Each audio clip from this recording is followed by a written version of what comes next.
नमस्कार दोस्तों। आप सबका फिर से स्वागत है। आज की कहानी है नेताजी का चश्मा, जो कि स्वयं प्रकाश जी की रचना है। हालदार साहब को हर 15वें दिन कंपनी के काम के सिलसिले में उस कस्बे से गुजरना पड़ता था। कस्बा बहुत बड़ा नहीं था। जिसे पक्का मकान कहा जा सके वैसे कुछ ही मकान, और जिसे बाजार कहा जा सके वैसा एक ही बाजार था।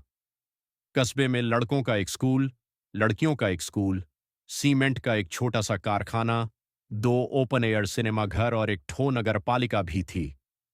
नगर पालिका थी तो कुछ न कुछ करती भी रहती थी।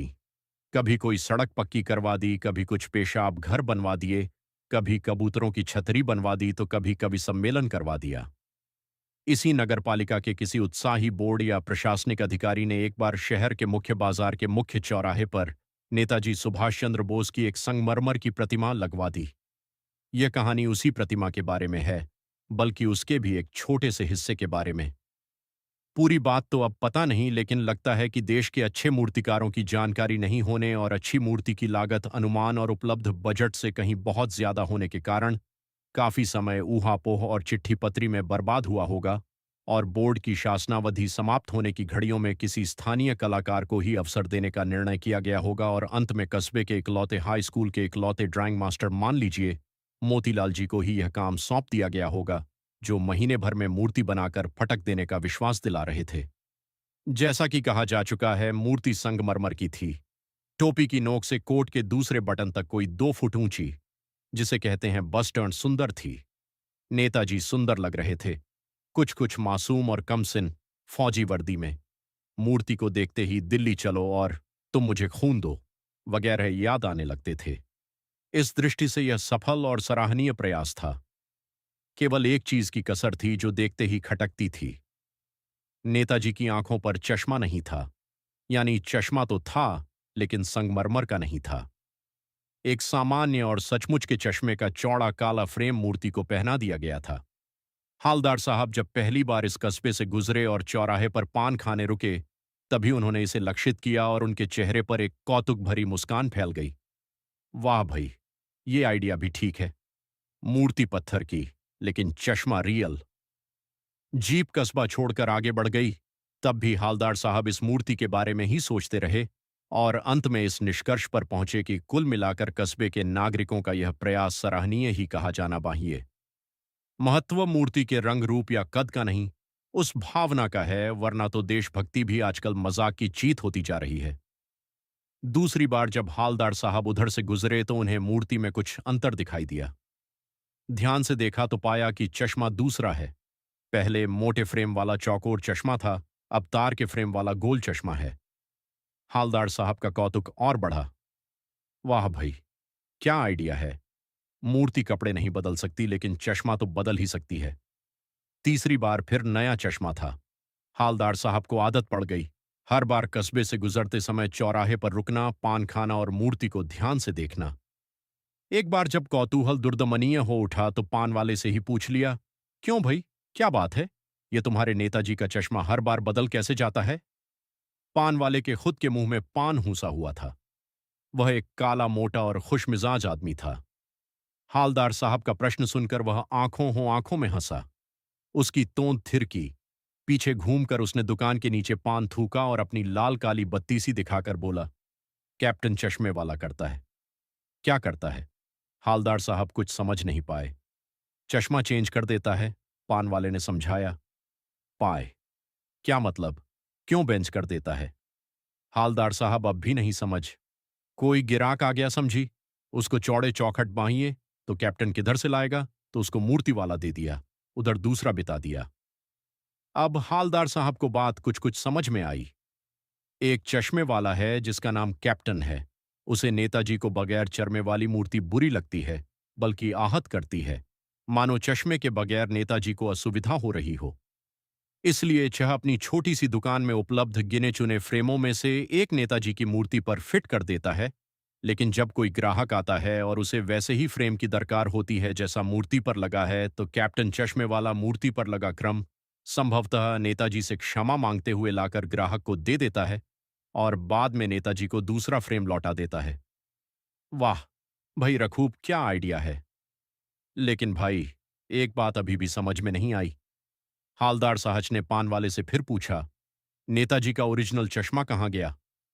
पान वाला दूसरा पान मुंह में ट्रेस चुका था। दोपहर का समय था। दुकान पर भीड़ भाड़ अधिक नहीं थी। वह फिर आंखों ही आंखों में हंसा। उसको तोंद थिरकी। कत्थे की ठंडी फेंक पीछे मुड़कर उसने नीचे पीक ठूकी और मुस्कुराता हुआ बोला, मास्टर बनाना भूल गया। पान वाले के लिए यह एक मजेदार बात थी, लेकिन हालदार साहब के लिए चकित और द्रवित करने वाली। यानी वह ठीक ही सोच रहे थे। मूर्ति के नीचे लिखा, मूर्तिकार मास्टर मोतीलाल वाकई कस्बे का अध्यापक था। बेचारे ने महीने भर में मूर्ति बनाकर पटक देने का वादा कर दिया होगा। बना भी ली होगी, लेकिन पत्थर में पारदर्शी चश्मा कैसे बनाया जाए, कांच वाला यह तय नहीं कर पाया होगा। या कोशिश की होगी और असफल रहा होगा, या बनाते बनाते कुछ और बारीकी के चक्कर में चश्मा टूट गया होगा, या पत्थर का चश्मा अलग में बनाकर फिट किया होगा और वह निकल गया होगा। उफ! हालदार साहब को यह सब कुछ बड़ा विचित्र और कौतुक भरा लग रहा था। इन्हीं ख्यालों में खोए खोए पान के पैसे चुकाकर चश्मे वाले की देशभक्ति के समक्ष नतमस्तक होते हुए वह जीप की तरफ चले, फिर रुके, पीछे मुड़े और पान वाले के पास जाकर पूछा, क्या कैप्टन चसने वाला नेताजी का साथी है या आजाद हिंद फौज का भूतपूर्व सिपाही? पान वाला नया पान खा रहा था। पान पकड़े अपने हाथ को मुंह से 1.5 इंच दूर रोककर उसने हालदार साहब को ध्यान से देखा, फिर अपनी लाल काली बत्तीसी दिखाई और मुस्कुराकर बोला, नहीं साथ, वो लंगड़ा क्या जाएगा फौज में? पागल है पागल। वो देखो वो आ रहा है, आप उसी से बात कर लो, फोटो वोटो छपवा दो उसका कहीं। हालदार साहब को पान वाले द्वारा एक देशभक्त का इस तरह मजाक उड़ाया जाना अच्छा नहीं लगा। मुड़कर देखा तो अवाक रह गए। एक बेहद बूढ़ा मरियल सा लंगड़ा आदमी, सिर पर गांधी टोपी और आंखों पर काला चश्मा लगाए, एक हाथ में एक छोटी सी संदूकची और दूसरे हाथ में एक बांस पर टैंगे बहुत से चश्मे लिए, और अभी अभी एक गली से निकला था और अब एक बंद दुकान के सहारे अपना बांस टिका रहा था। तो इस बेचारे की दुकान भी नहीं, फेरी लगाता है। हारसदार साहब चक्कर में पड़ गए। पूछना चाहते थे, इसे कैप्टन क्यों कहते हैं? क्या यही इसका वास्तविक नाम है? लेकिन पान वाले ने साफ बता दिया था कि अब वह इस बारे में और बात करने को तैयार नहीं। ड्राइवर भी बेचैन हो रहा था, काम भी था। हालदार साहब जीप में बैठकर चले गए। 2 साल तक हालदार साहब अपने काम के सिलसिले में उस कस्बे से गुजरते रहे और नेताजी की मूर्ति में बदलते हुए बशमों को देखते रहे।